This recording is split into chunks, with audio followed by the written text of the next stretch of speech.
suggest you wear. Remember where you are. From Glastonbury last weekend.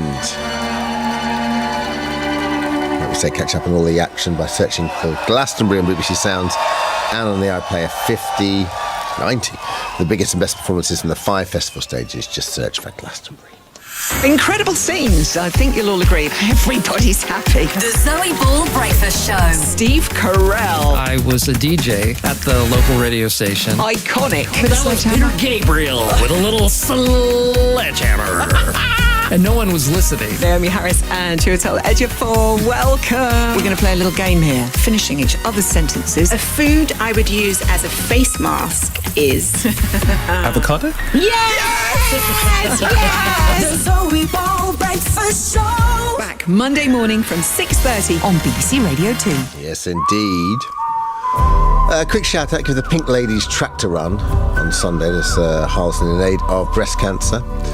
Good luck to Joe and the team. That's from Phil and Jan in Great Malden. Any dedications today, do keep them coming in. Back in the next hour, to the stars from A Glass Menagerie, the great Amy Adams, and up-and-comer Lizzie Anus as well. This is, for now, this is BBC Radio 2 on the Sounds Up Your Smart Speaker, 88 to 91 FM. BBC News at 9 o'clock. This is Harvey Cook.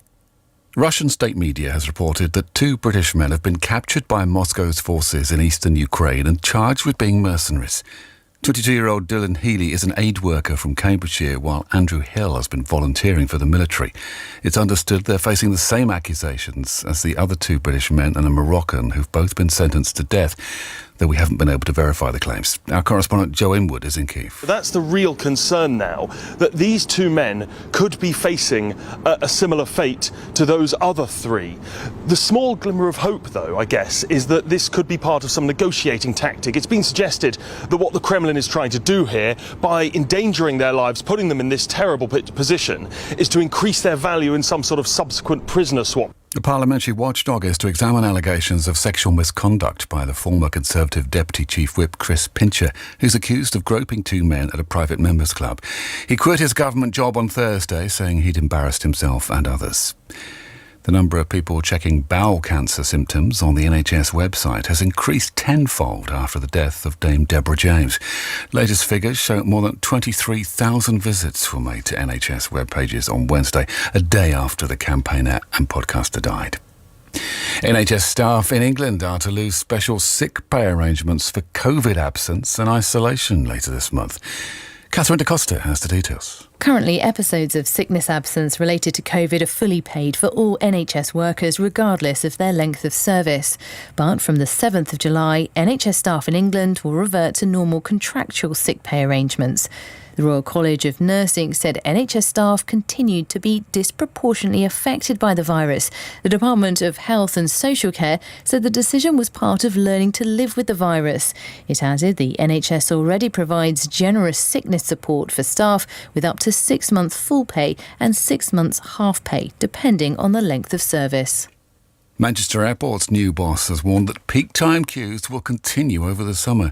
Chris Woodruff said passengers had suffered a poor experience and admitted the problems haven't gone away.